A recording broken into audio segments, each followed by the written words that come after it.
So tonight we are lucky to have with us Ryan. He took our product management course actually in 2015 in New York, and he recently moved to San Francisco in February, and now he's working at UberEats. So please give it up for Ryan.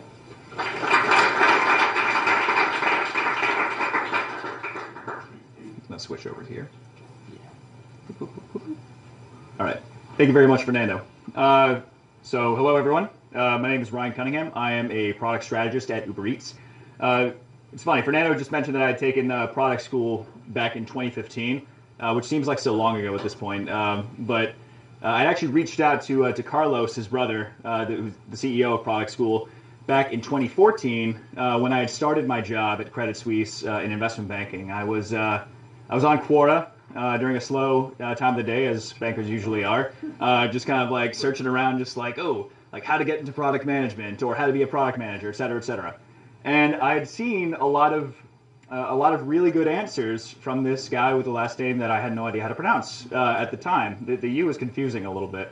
And I was like, this guy's very, very knowledgeable, and he keeps plugging this product school thing. What is this? Can I get in on this? So I reached out to him. And keep in mind, I was in Houston, Texas at that point. So I hadn't jumped over to New York yet, but I reached out to him and he said, hey, like this, this sounds really good. You got a really good background. How do you feel about a job? I'm like, what? He's like, how do you feel about taking a job at product school? Sales, campus management, you name it. And I thought to myself, it sounds nice, but a little bit early stage right now for me to like jump to a startup that's only like a couple months old when I have a pretty okay career in banking. And for reasons we'll get into later, we'll see why that changed up. But all in all, we kept in touch. And then when I went to New York, I reached out to him again. And then he said, hey, guess what? We're starting our first cohort for New York Product School this week. Can you come on Saturday? I'm like, okay, yeah, I can come on Saturday. So it's funny how these things end up turning out. It sounds, like so long ago at this point that I was in y'all's seats, but now we're here. So anyway, the structure for tonight is a little bit more abstract than what you're probably going to be used to. The title is Transitioning from Finance to Tech, but really you could sub finance for almost anything else. Consulting, like biz ops, or really anything else that is just not, like tech or anything like that. The same things that I'm talking about pretty much apply to everybody. With that, I have some slides, but I'm not going to go through them necessarily. I'll just go to reference. This is just primarily going to be like a conversation between me and you guys. So we're going to have a longer Q&A than probably in the past, but we'll get into that in a bit. So, background for me. Like I mentioned, I was in Houston, Texas originally. That's where I was born and raised. Went to Georgetown for school. Went through the business program, summer internship at a bank, that whole thing. Everyone's running around in their sized suits, clutching their resumes, going to all these events saying DCF and Kappa, and then I read the prize, it was really great. No one has any idea what they're doing there or why they want to be there in the first place. They just see everyone going back and forth, and they're just like, okay, yeah, this seems like the thing to do, because I don't know what else to do right now. And I was a part of that. But I wasn't the only one. Houston, Texas, the oil and gas group at Credit Suisse was the group that I got a summer internship at, but it was not the one that I wanted to be in. I was very deliberate in the process of saying, I want to be in tech. I want to be in the SF tech group because it's working on a lot of internet companies and fintech companies that I'm a lot more passionate about, that I'm more intellectually stimulated by. But the energy group was the one that gave me an offer. I was much more risk averse back then. I'm just like, well, bird in the hand, two in the bush, what do I do? So I took it. It was also convenient that my parents were in Houston, Texas, so I didn't have to pay rent at that time. Now, that wasn't a good move in the long run, going to the oil and gas group. The reason being that just I wasn't very excited about it. I was not intellectually stimulated at all. I was there because I was scared of what things would happen if I did not go the safe route. If I did not go through that whole salmon run of the oversized suits and the resumes that I talked about, if I did not, send my resume out to all the different banks, and if just I didn't have a job for the junior summer internship, then my whole world would fall apart. That whole fear is what sort of brought me down that path.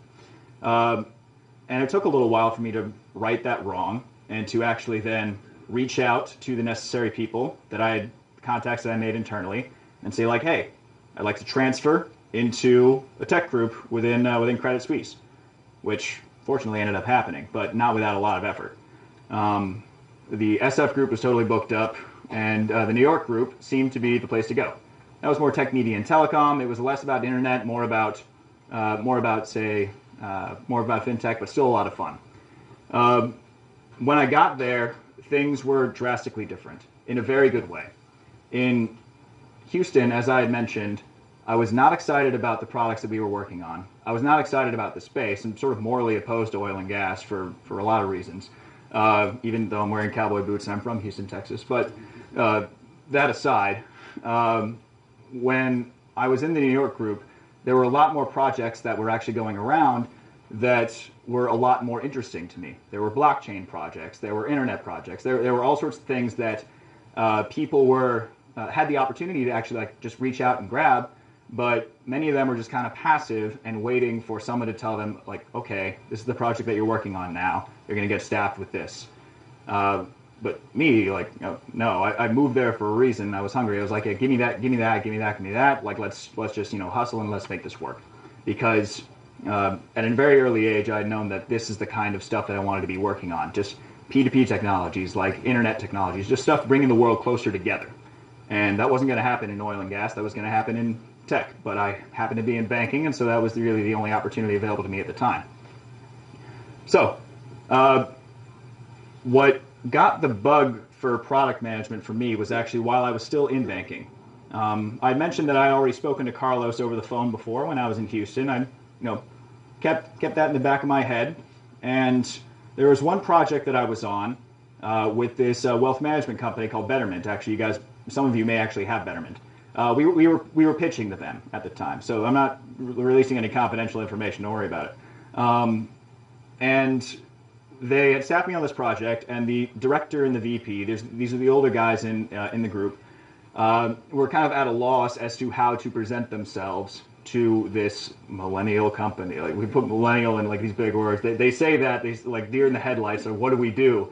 These guys are so young, they're so hip. How do we talk to them? We're just old stoogy bankers. Their words, not mine. And I said, okay, give me a day.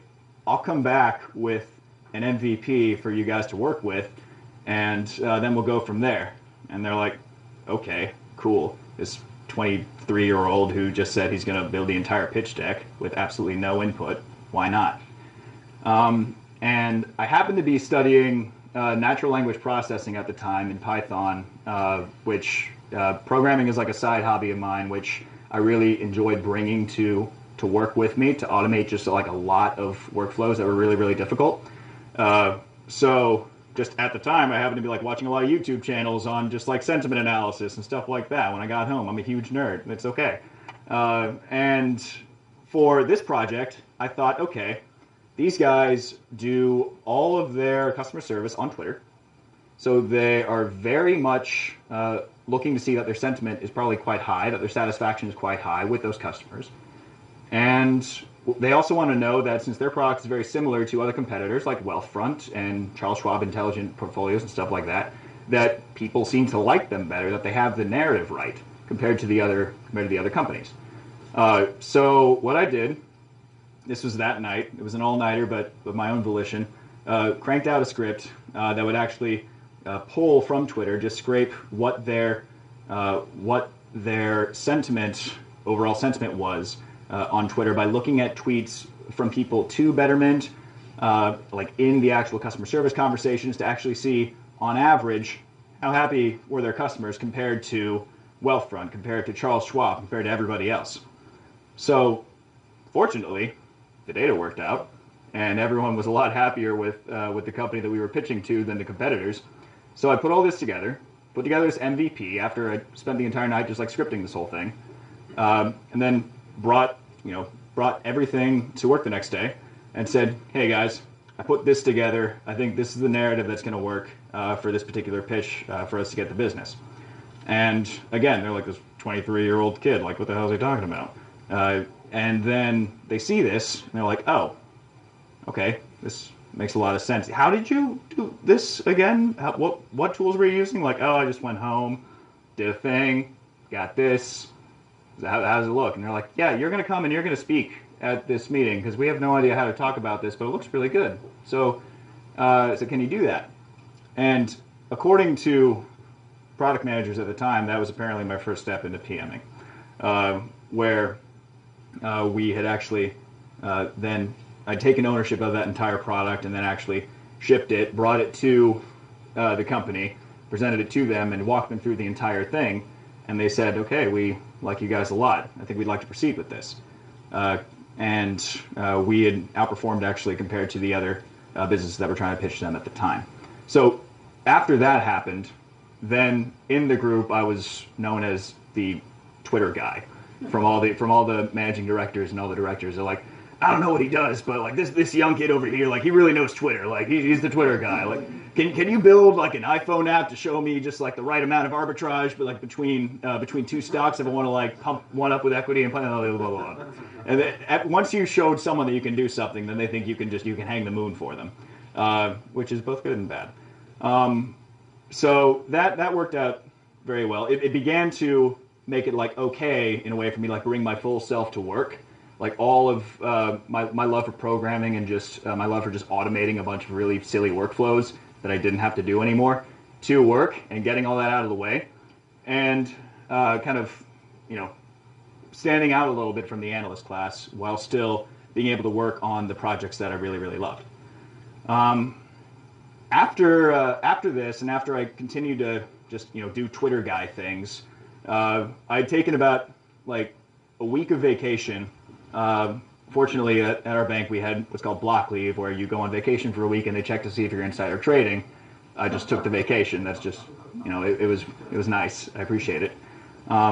And I hopped on my motorcycle and went on a quick little trip up New England. It was October. It was very cold, and I thought I was going to freeze to death. Like it was too late. It was too late in the year. I was trying to go to Canada. Canada was not going to happen because it was like 28 degrees out, pre-wind chill, and I got about as far north as Augusta, and then I just stopped. I was like, yeah, that's not going to happen. So I went back to Portland, Maine, which is a really lovely town. And I'm going to pull this up over here. I'm going to skip a bunch of slides. I actually came across this Artist Studios building, which weirdly enough, is some kind of a shared space in Portland, like on Congress Street. It's one of the main streets in Portland, Maine. It's a lovely town. I really recommend it. Really great beer.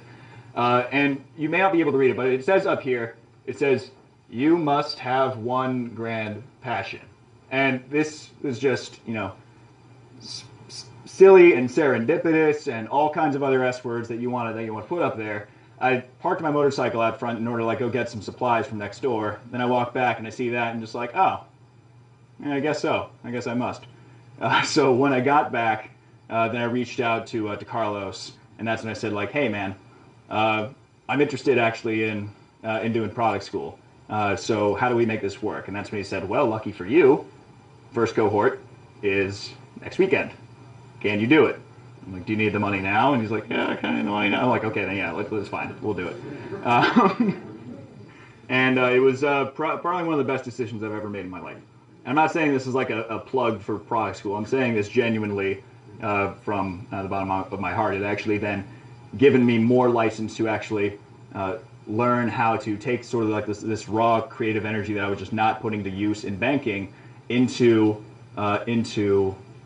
building actual products that could be used and beloved by lots of people and solve a lot of problems. Far more so than just a really well-functioning Excel sheet or a really pretty slide deck. And some of the things that I worked on when I was at product school, which by the way I was doing on the weekends while I was still banking. I didn't quit my job yet. I was still doing this on Saturdays and still working the 80-hour weeks otherwise. Still able to make that work, made a trade-off.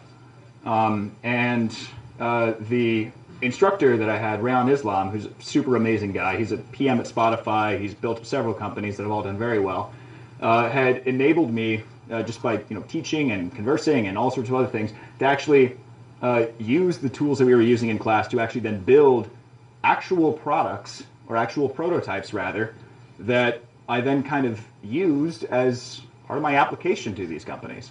So for Snapchat, I think Snapchat, I put together I went through a large like product development cycle just on, when I would get home, working into the night or on the weekends or whatever, to evaluate like what are the user pain points, what are the largest problems that we're trying to solve, and then building out an MVP and a working prototype that would actually solve that. And the biggest problem that was happening at the time was group chats.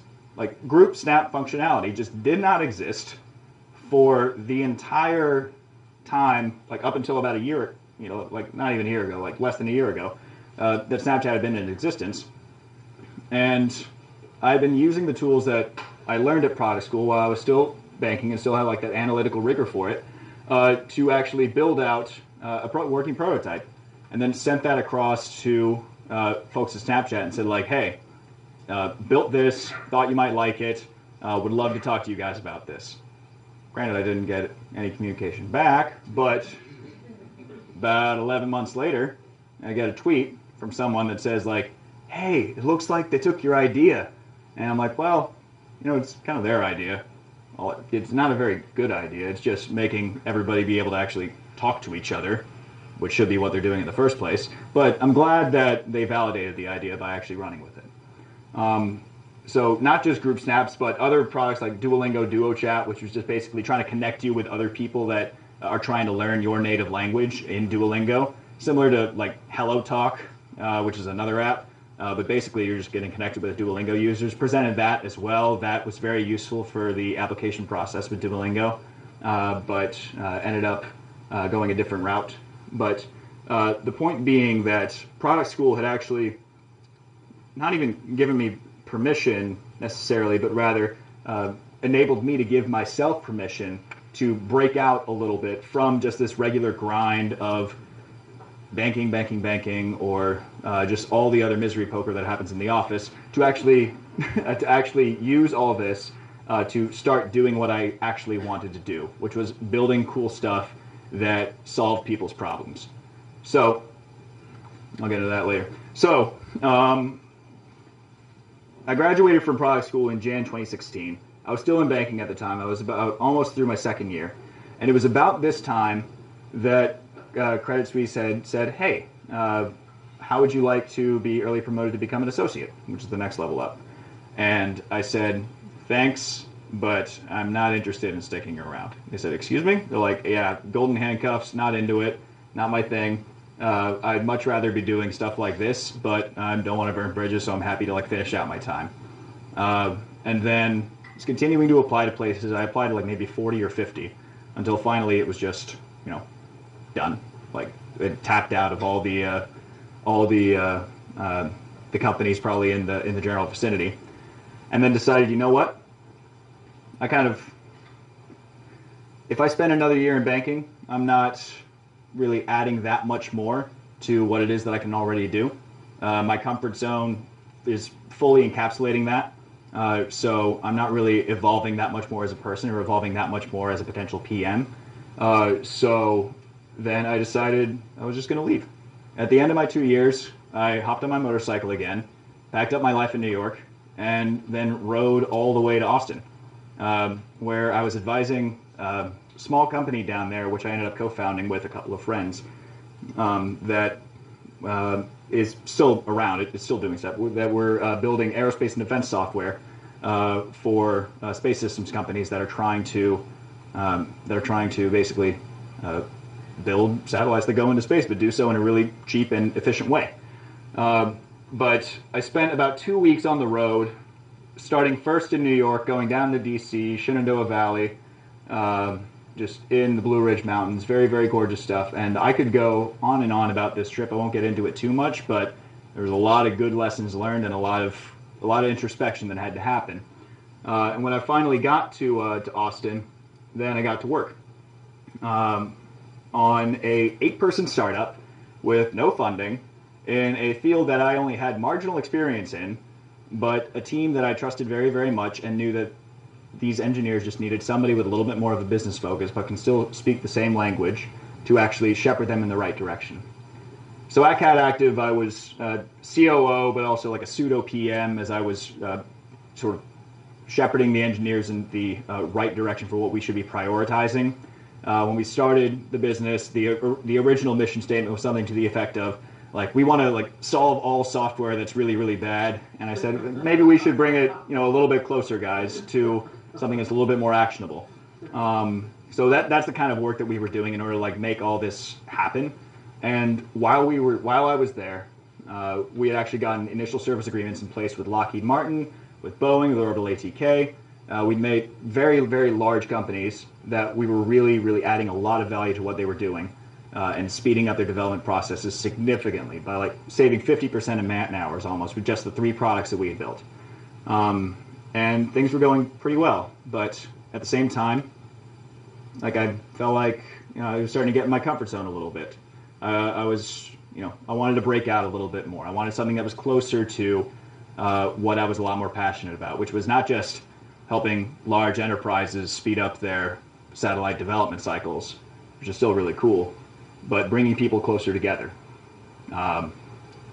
So when an offer came in my email inbox, there was an application, but when an offer came later in my email inbox from UberEats, then I knew that my personal growth trajectory and my career growth trajectory was going to be much stronger being a product strategist at UberEats rather than spending the time that I was spending with Cat Active. So I decided to stick around just on the advisory board with Cat Active and then switched over to UberEats in late February, right when the company was going through a pretty big transition in a very, very good way. And since then we've launched our 100th city in Rio de Janeiro just a week and a half ago. We've taken off like a rocket, and the problems that we're working on are incredibly hard, but incredibly rewarding and incredibly interesting.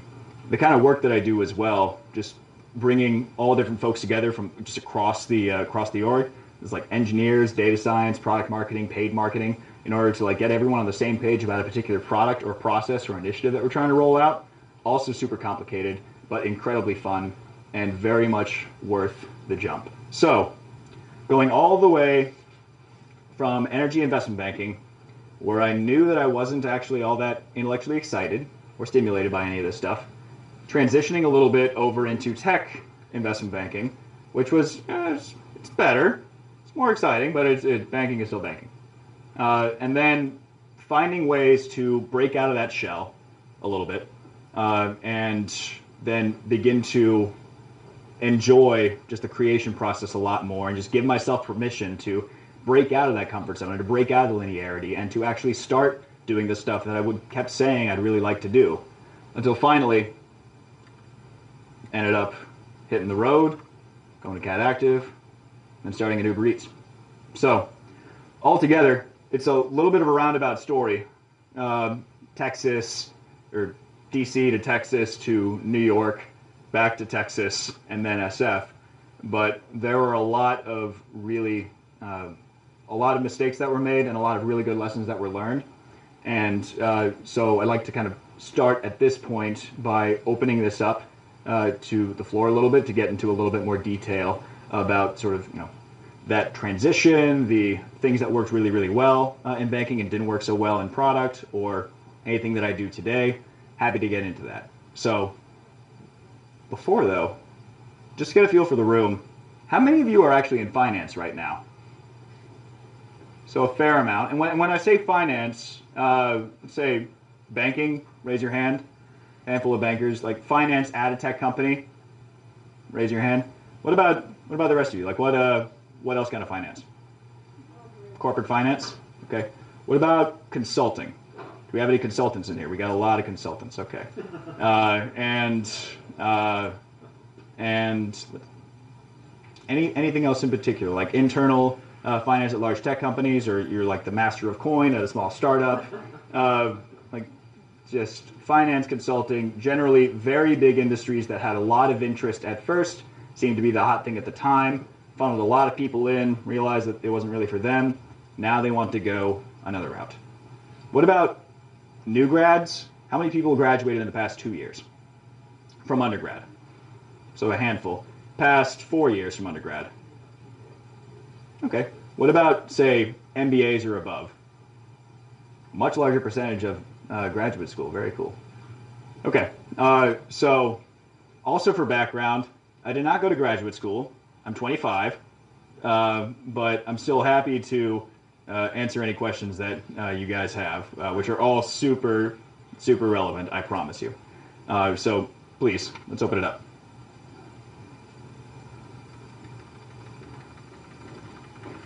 Yes? Okay.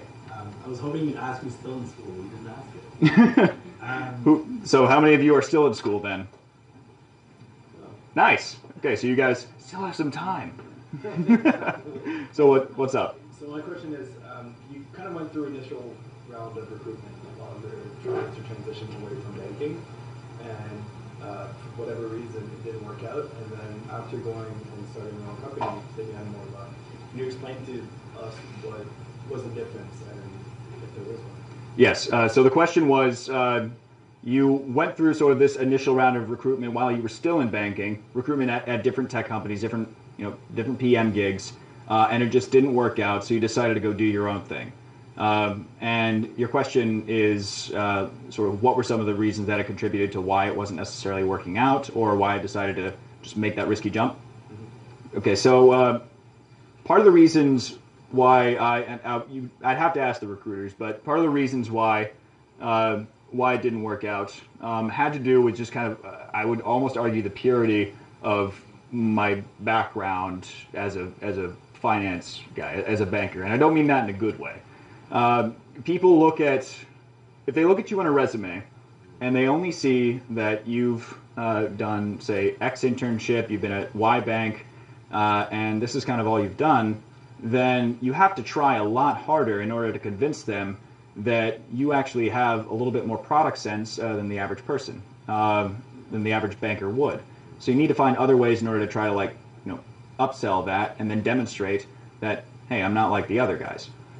For me, that was taking a big risk to say goodbye to banking and then actually trying to start our own thing, which is doing really, really well.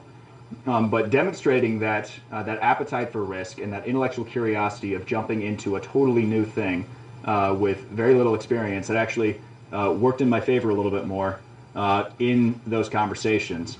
But at the same time, in my recruitment cycle with UberEats, I had leaned heavily on my experience as a banker for things like, say, analytical rigor. That was an absolute prerequisite for actually being, a good analyst or just being okay at business at least. And things like just building a lot more grit, being able to handle really complex deadlines and competing deadlines, and just silly office politics. Just being able to demonstrate that you can sort of just bite your teeth and get through that, because in a startup, you have a lot of situations like that, and if you don't have the ability to just get through it, then it's going to be difficult to work with that person. So demonstrating the willingness to take a big risk, but to show that you're more of a whole person rather than just a banker on paper or a consultant on paper is a very good way to show that you do have the chops to actually do this thing. This is a perfect transition. I'm a management consultant, moved to bank, operational strategy. And for the last year and a half, I've been trying to get into fintech.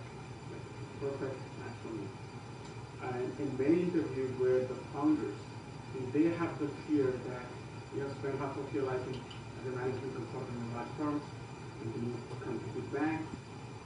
So very monolithic, very kind of structured growth experience. Mm-hmm. Startup is a different piece altogether. Somewhere I think they are pushing back a resistance that you might not fit the culture, and you might have it. So how do you basically rebrand yourself through your resume and through your connections to your book? I think this is a huge barrier for, I have spoken with many of my business school colleagues who came to the exact same route, consulting, bank, and you're trying to break into fintech or any cloud, I think exactly. How do you sort of repackage yourself? Of course, I went through the same problem as well. Just not even a year and a half ago.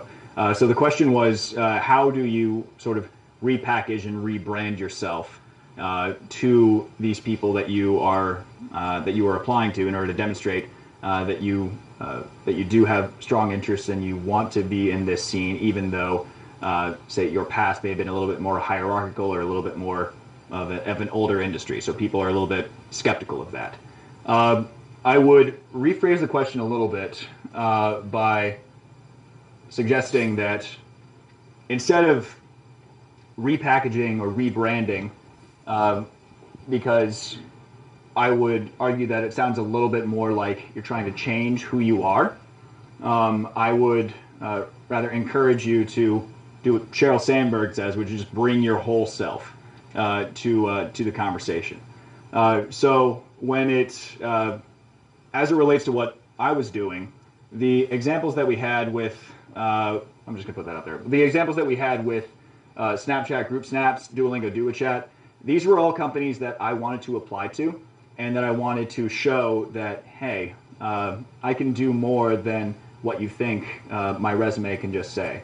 And that had a lot more meat in the conversation when discussing, say, our potential candidacy with these folks than just coming in cold and saying like, hey, I've got a lot of good experience from consulting and banking and think we can really put it to use here.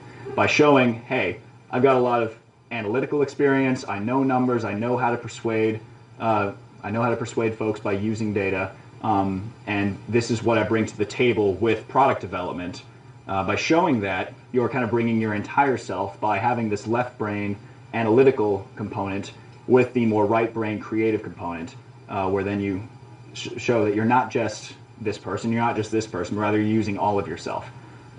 So by taking the time to actually just look at companies that you're interested in applying to. If it's fintech, then try to look into problems that they've talked about in their investor presentation or in their 10K or anything like that, where they want to try to get ahead of certain things. Blockchain is a really good example where companies are trying like hell to figure out how do they actually tackle this whole blockchain thing. If you come in and you present yourself as a subject matter expert and you already have all these ideas of what could really work for their product development cycle, then they're like, oh, great. Well, that just saved us like 3 weeks of work internally. What if we just hire this guy and then just let him implement it himself? So bring your whole self, your left brain and your right brain. Do your homework ahead of time to research what it is that they're actually that's facing them, and then do the work for them. And then at that point, it gets pretty difficult to say no. Right here. Yep. So I'm still an undergraduate finance. Nice. And I'm not really sure where I want to end up. Do you still recommend banking as a way to like just start my career? That's actually a really good question. The question was, I'm still an undergraduate in a finance program. Which school actually? University of Maryland. University of Maryland. Nice. I went. So very close by. And wants to know if it's going into banking is still a recommended route for somebody who doesn't know yet what they kind of want to be doing. Let me tell you a story, actually, about a kid named Clark. He's still an analyst, actually, in my old group, and he's a very sharp guy.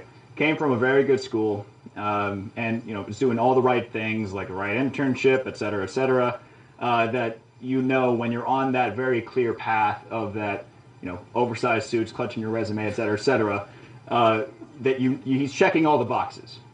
He comes to Credit Suisse for his final round interview, and he's met with a couple of people in our group.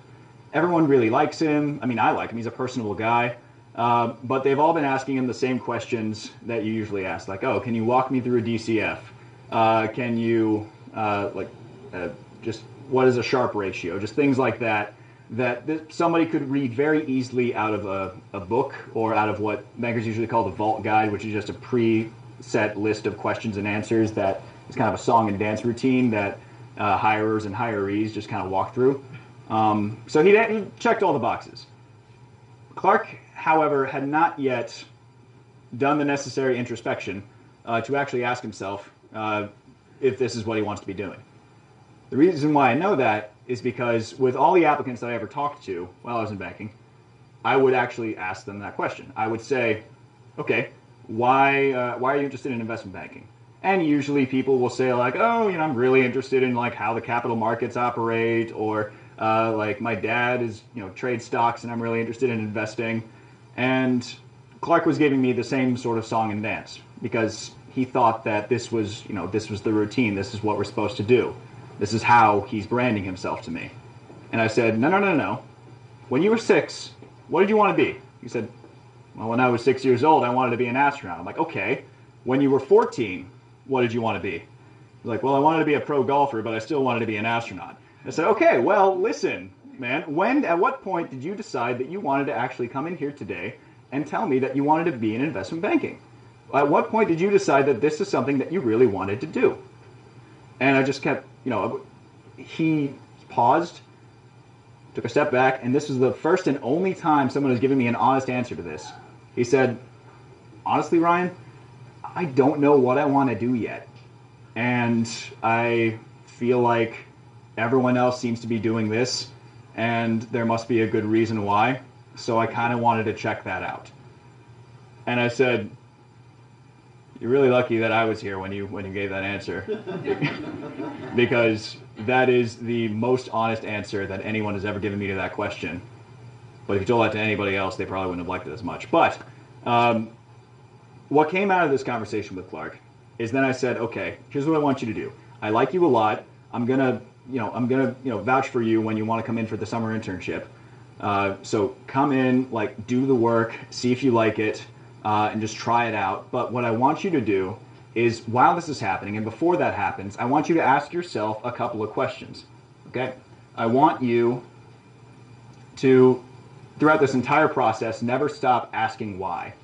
And when I say why, I mean not just why am I here or why am I doing this internship in the first place, but why am I getting up in the morning? What gets me intellectually excited? What whenever I talk to someone about it, do my eyes smile? Everybody has something like that. If it's like rock climbing, or if it's P2P stuff, in my case, or programming or anything like that, everybody usually has something that their eyes smile when they talk about. So what I want you, and what's your name? Rohan. So Rohan, what I want you to do is, what year are you actually? I'm going to be a senior. You're going to be a senior? Next semester or what? Okay, so what I want you to do is I want you to start asking yourself, what makes my eyes smile? All right, what gets me intellectually excited? What can I not stop talking about?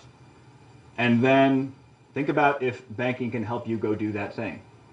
And if not, then don't bother. But banking has a lot of really positive elements that can work very, very well to enabling you to be a better product manager.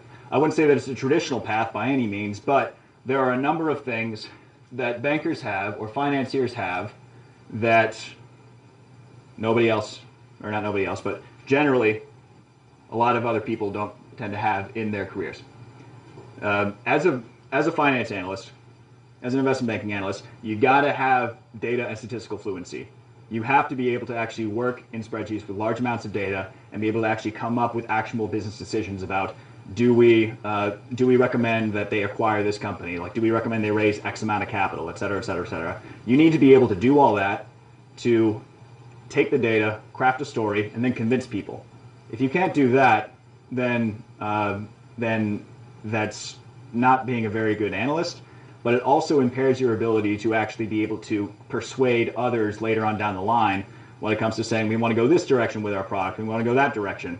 You need to be able to actually have the data to back that up and the narrative to persuade them.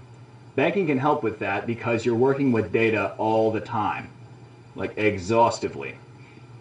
And with that as well, also, common thing being a PM is time management. It's really, really hard because you have to manage. You're in meetings pretty much all day. You seldom have time to even type out notes from the meetings. So you need to be able to manage your time very well and very effectively. And when you are an investment banking analyst, or an associate for that matter, or even a VP, then almost all the deadlines that you're ever getting, and everyone who has worked in actually almost anything in this room will know this, all the deadlines you're getting are ASAP, right? Everything's ASAP. I need this on my desk by 8 a.m. It's 9 p.m. right now, so don't kill yourself over this, but I do need it at 8 a.m. That's a common refrain. So you need to be able to manage your time effectively. Banking can help you with that. There are other places that can, but banking can definitely help you with that if you want to go through that process. And then, of course, always consider the business. Any decision that you're making with respect to banking is very finance heavy. You want to make sure the ROI is always positive.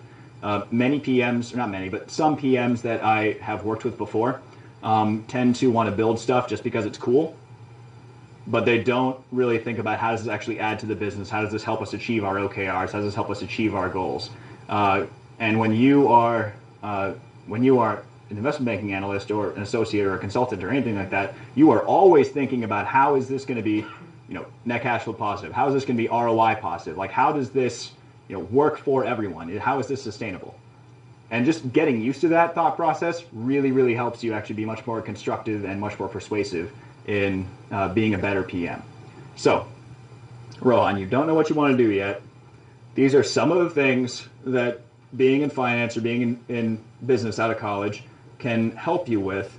But if you go home tonight and you think to yourself, what makes my eyes smile, and banking can't really help you do any of those things, there are other things to do. Don't be worried if you don't have an internship when everybody else does. Don't be worried if you don't have a job in hand 6 months before graduation. You've had your hand up a lot. When you started the prototyping at the bank, were you building it with your Python skills and databases? You were making the product, you weren't just doing clickable prototypes. That's right, yeah. So for people that aren't programmers, what's the path that's most advised to get to that point? Where you're not just doing clickable, but you're actually making a product that can go. There's Codecademy. There's coding for product managers. There's a number of resources, free and otherwise, available to actually start getting that skill set, even just a baseline of being able to program just regular scripts. I think the government of France is beginning to actually incorporate coding as required learning for public education. So just because I really love it, I'm very heavily biased towards encouraging more people to code than not.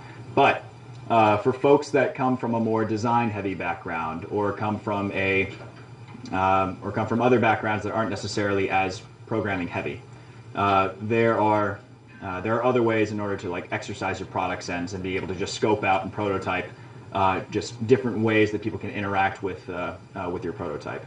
But the quickest way to be able to build an MVP and have people interact with it is just by getting a baseline of programming skills. And there's a number of great resources to be able to do that.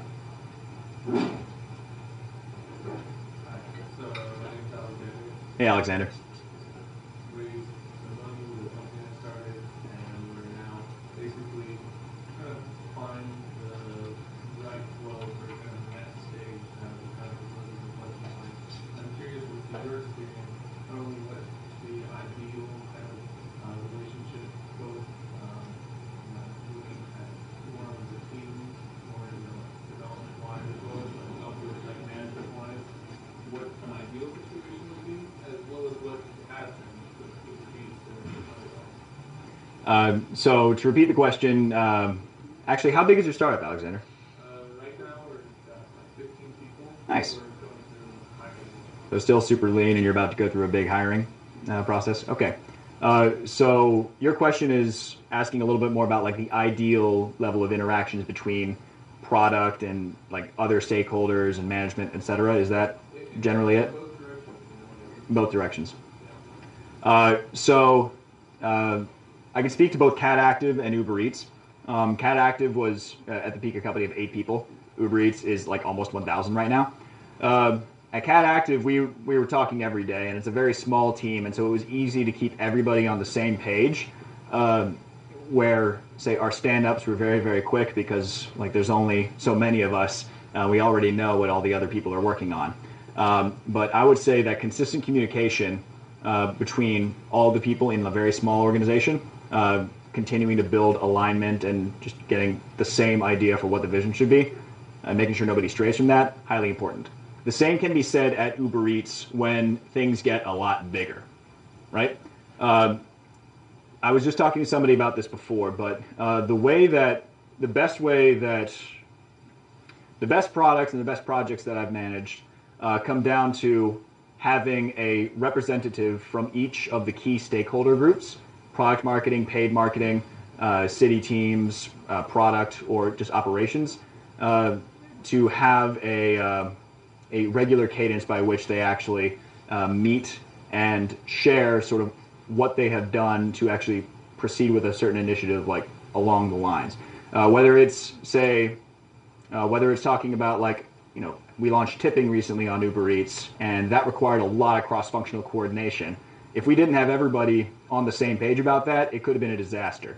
But by enabling everybody to actually know what the others are doing without having so many people in the room that it just became a logistical nightmare, was the best way to make sure that we had moved quickly, executed well, and had everybody on the same page throughout, so nobody felt left out. So basically, having a regular cadence with at least one of the key stakeholders from each of the groups when it comes to developing a product or executing on a certain project. I would say that is one of the most important things you can do to make sure everyone is working well together. So then the same go with like the management, like CEO, COO, things like that. Did you ever feel like that was like they were in the same direction or butting heads or? So it's actually a similar method with management. We're structured in such a way that we have a regional head for each one of our mega regions, like US, Canada, LATAM, APAC, EMEA, and they do a lot. Like we have over 100 cities that we're managing, so there's a lot going on. And then we have a head of the company, the head of Uber Everything. We meet on a quarterly basis, just because that works for everybody's schedules a bit more, where we spend a lot of time with all the other stakeholders, product, marketing, etc., just hammering down what are the most important priorities for our business right now, because there's always stuff to work on, but what matters the most, and then getting alignment there, and then having a good action plan for everyone to know exactly what it is that they need to do. So when you come away from any meeting with any stakeholder, type out a bulleted list of the action items for everybody. Otherwise, nobody knows what it is that they have to do, and things get lost. Hi, so I'm not in product management, but when I look at, let's say, the job postings for product management, they always say must have 4 years experience product management. Yeah. So how do you get around that, or how do you get, if you want to be in product management, but I guess with any job they want experience. Yeah, generally all the entry-level roles still want you to have 4 years experience in something, right? No, so is there such a thing like an entry-level product manager with no experience? Well, there are. This makes more sense for the folks who are still in university right now, grad or otherwise. There are programs like associate product manager programs, or RPMs at Facebook, where they hire generally either from college in some cases, or just from totally separate businesses. There are folks that are very far along in their career that I know that have gone into rotational product manager positions or APM positions if they're coming from an engineering background, that then go through this process of kind of being more of like a junior PM. It's sort of a new thing. There will probably be a pay cut. But you're learning all the skills that you need to in order to be an effective full-time PM in like a year or a year and a half's time. They give you, you're paired up with full-time PMs on a lot of projects. You end up getting a lot of leeway and more ownership, like as time goes on. So there are ways for people to get around that 3 years PM experience bit from the full-time roles. But if there are no rotational programs available, because they're usually done on cycles, you can still be pretty creative about what counts as product management, and you just have to be pretty good at selling that. The role of a PM didn't even exist until like, I don't know, 07, 08, something like that. And at that time, people were still saying, like, you need 4 years PM experience for this role. He's like, what are you talking about? Like, this just was a thing like a year ago. So if you are managing a project at work that ends up turning into a full-fledged product that everybody in the company is now using, if you've built out an automated script or something like that that now is saving the entire company like tons of time, that's product management. If you have built out a prototype for Snapchat that says this is very similar to actually how group snaps should probably look. I've worked with some, I've remote worked with some engineers or some developers to actually build an even better prototype for you to actually work with. That's product management. It just comes down to how you are packaging this and then presenting it to people. In terms of kind of talking about recruiting tactics, and I guess to follow up on that question, you showed two very good examples of what you did in terms of pitching Snap and pitching Duolingo, presenting a full deck and kind of ideas and thoughts on specific, I guess, features they could launch. And then also, if I remember correctly, you said you kind of recruited with around 50 companies. Yeah. So it's definitely a spectrum, right, of time and kind of dedication to prepare something like that for one company versus just dropping a resume. And I'm just trying to kind of understand, where your experience was and where kind of the average shook out in terms of those 50 applications, and also kind of other, to follow up on that last question, kind of what other, I guess, creative methods would you recommend or have you tried in the past? Instead of just kind of looking for an open seat advertised online. Good question. So the question was about sort of prioritization of the scope of companies that you want to apply to, because you may not be able to just like do all of these prototypes or anything like that for every single company that you apply to, and that certainly wasn't the case for me.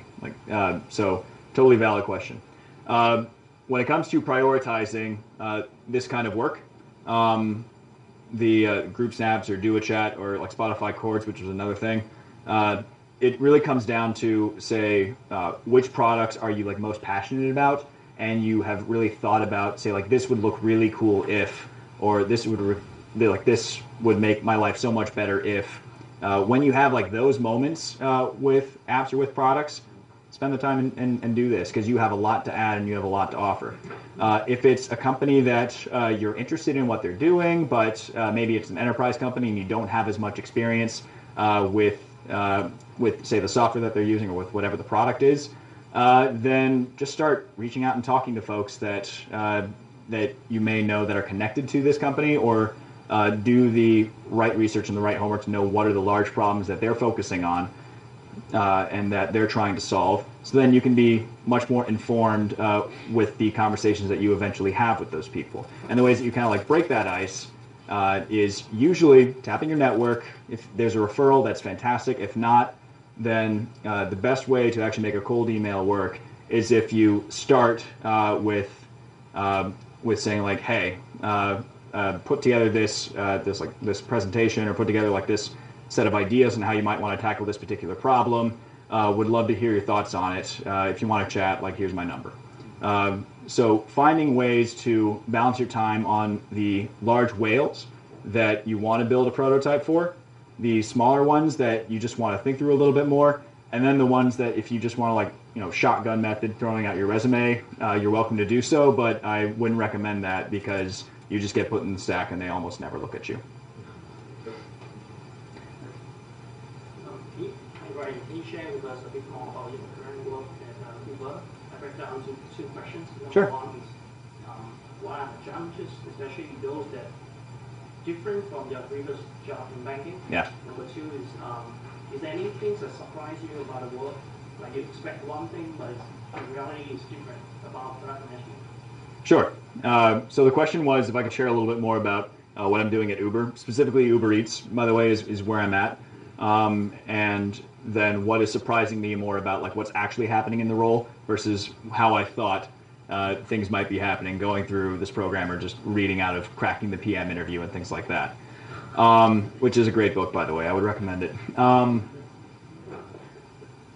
So obviously Uber would like me to say that I am just kind of speaking from my own personal experience. and that I'm not here necessarily as a representative of Uber. That's what I'm supposed to say, and that my focus is every day is on the product, not necessarily any of the other like larger corporate challenges. So I'm going to be focusing on that. As it relates to Uber Eats, well, let's take a step back. Actually, in Uber, you have primarily two stakeholders, right? You have riders and you have drivers. And then you have Uber that sits on top of that, enabling folks to connect one and the other. It's relatively simple from that perspective to actually try to balance the right amount of drivers versus the right amount of demand that there's probably going to be, because there's only like two stakeholders that you have to kind of grow with each other. Uber Eats is a little bit different. And actually, has anyone read The Three Body Problem by Cixin Liu? So we have 2, 3, okay, great. So The Three Body Problem is a science fiction book by an amazing Chinese science fiction author that was recently translated into English, I think in about 2013, 2014. The Three Body Problem, more specifically, is about and I promise this is related, is about a race of extraterrestrials coming from Alpha Centauri that have been just fried like every single couple of years from these 3 suns that are orbiting their planet, because they have no idea how to actually plan for or account for how these different planetary bodies are actually going to, bounce off of each other. So then they travel to Earth because they're like, this seems much more straightforward. You have 2 planetary bodies just orbiting each other. You know how to make this work. And then stuff happens. I encourage you to read the book. As it relates to Uber Eats, we have 3 stakeholder classes. We have eaters, we have restaurants, and we have couriers. The eaters order from the restaurants, who prepare the food and then dispatch to the couriers, who then have to pick up the food and then deliver it to the eater. So we now have, instead of 2 planetary bodies orbiting each other, we have 3. And so anything that we do, say in one class, whether it's like trying to, say, if we're trying to like increase like certain activity levels for the couriers, like keep them busier, and that will have other effects on eaters and restaurants that we may not have been able to predict if we only looked at things from just a binary perspective of just trying to balance one thing off of another. So it is a polynomial problem that is very complicated to deal with. But as it relates to how we tackle this, you'll find often in startup culture, and for the most part, Uber in general is still a bit of a startup, but we're maturing in a lot of good ways. You'll find that people will generally switch from, say, this is where the world is right now, status quo, to then certain things change, and they're like, oh my God, we've gone this direction, the pendulum has swung, now everything needs to be devoted to this, because this is now the new way of things. But in doing so, then everything switches back and forth, and you switch, it's difficult. As it relates to this 3-body problem of eaters, restaurants, and couriers, the challenge is setting up the appropriate products and the appropriate process in place such that everything is growing relative to everything else, so that we don't end up in situations where things are imbalanced and we end up having situations like unreliability at certain times, or we have, say, not enough restaurants available, or something along those lines. Just random things that may have shown up because we weren't paying attention. So making sure that everybody is thinking continuously, empathetically about how what we do affects all 3 stakeholders at the same time is one of the largest problems at Uber Eats, and probably one of the toughest problems that I've faced up to now. But it's why it's so much fun, because I'm really, really excited about the opportunity to build basically a mini economy in which all stakeholders benefit and are really, really happy. So if we can make that work, then the world is our oyster. Sorry, I'm not trying to challenge you, but wasn't that the same thing when you work for a bank, trying to balance within departments? You have internal clients, which are other departments, something like that, right? So you're also trying to balance them. So what's the difference? Like, what makes you excited about? Well, I eat food. I don't eat spreadsheets, so that's one thing. But there's a lot of stakeholder management in banking. Sure, you're having to make the client happy, but you're also having to like meet certain deadlines here and there. But it's a lot drier, right? It's work for work's sake. Instead of knowing that you're building something that is actually adding a lot of value to people's lives, you just know that you're helping enable folks to get a lot more money from the capital markets at the end of the day, which does not, you don't lie on your deathbed and think to yourself, man, I created a lot of shareholder value. That's not something that people say. When instead it's just like, man, I ate a lot of McDonald's today. That is much better. So that's what gets me a lot more excited about working for UberEats than banking. And sorry, there was a second question. We have time for 2 more questions. Okay, so we'll finish off your question and then we'll do 2 separate ones. The second question was anything surprising? Yes, a lot surprised me. Include TLDRs on all your emails. Not everyone will read everything. That's the biggest thing that I can probably say. I have a habit of typing out very explanatory emails to folks on like why everything is the way that it is and why we're moving this particular direction. And then 4 weeks later, they say, hey, I think that we're moving in this direction with this particular problem, and we need to do a lot more work before we get there. I'm like, did you not read the email sent a month ago? Like, we solved this like a while ago. So include TLDRs, because not everyone reads all your stuff. just the bullets, the sentences, that's what they're going to read when they skim the email, and that'll be it.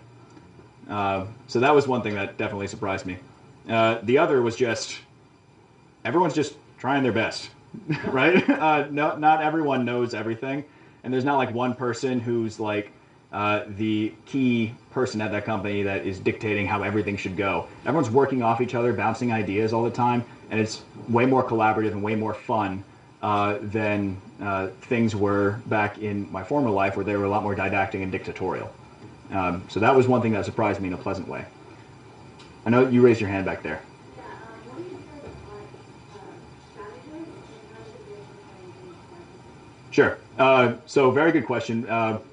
What do I do as a product strategist, and how is that different from actually a product manager? So I work with about 4 product managers on a regular basis, and the product manager's workflow is more closely aligned with actually the engineering team, and unblocking certain things and making sure that the different stories are actually scored appropriately and super clear, and typing out a lot of PRDs. Whereas as a product strategist, I'm sitting closer to leadership for the organization, understanding, say, what are the larger business OKRs that we're trying to solve, whether it's like trying to improve sentiment across the application, or we're trying to like improve restaurant availability, and then integrate very tightly with the product development cycle on making sure that what it is that we're building and what it is that we're prioritizing is aligned with the larger business goals. And then not just playing translator, but actually then taking sort of like an ops hustle role in that development by, say, working with city teams to like test out the different products that we're working with, and like collecting their results and running a lot of analysis on was this successful or was this unsuccessful. So it sits closer to leadership in terms of understanding the strategy for where we're trying to go, and then integrates with product and how we're actually using product to accomplish those goals. So that's being more of a product strategist, while PMs are more about building the product itself to a point where it really works. So it's similar but different. And I think we have time for one more question. Sorry, I have a question about the time management. Yeah. I am a consulting intern, and just like you, I love to automate processes, especially on Excel. Mm-hmm. So once your manager know that you can automate stuff, you always like assign extra stuff. So I guess, how do you juggle between the actual work and then the marginal work you get? So when I was in banking, this is a real thing. When I was in banking, I took a cardboard box that had all the paper or whatever, and then built myself a Kanban board. Put that up on my desk, and then it was very clear to anybody that was actually coming by and said like, hey, where's my thing? Or like, how's the progress on this? I'd be like, well, check the board. It's in progress. I got a couple of other blockers that are in the way, but when I get those out of the way, then you're next. And when everyone says everything's ASAP, then it gets pretty difficult to make this work, right? So what I did, and this is especially useful in banking, and I carried that over to product. What I did was, someone would say in an email, "Hey, client needs this ASAP." I get up, I walk over. "Hey, David, when are we showing this to the client?" Like, "Oh, the meeting's on Thursday." I'm like, "Okay, so it's Monday now. I'll get you this by Wednesday, no problem." Just encouraging that honesty and transparency of deadlines made it way easier for me to prioritize my own time, and then in so doing, I was able to get all of the other stakeholders all their projects done, like either on time or early. So by just instead of just accepting it and saying like, "Okay, ASAP sounds cool," push back and say, and in a proper like collaborative way, and say like, "Hey, I'm working on a couple of other things right now just to help me sort of organize my own time. Can you give me an idea of when we're actually presenting this?" They'll appreciate the candor, and they will reward you for it by actually giving you usually the right time. The same thing happens in product, especially as a product strategist. I'm on like 4 or 5 different projects all at once that have multiple products associated with it. So it is a huge exercise in time management. So I have a Kanban board like actually at work, but usually just not on a Amazon cardboard box, but just somewhere else, which helps me stay on top of things. And then I'm able to be a lot more honest with people about when they can expect to get stuff back, while still encouraging them to be very honest with me about deadlines and timelines. So that's how I manage my time.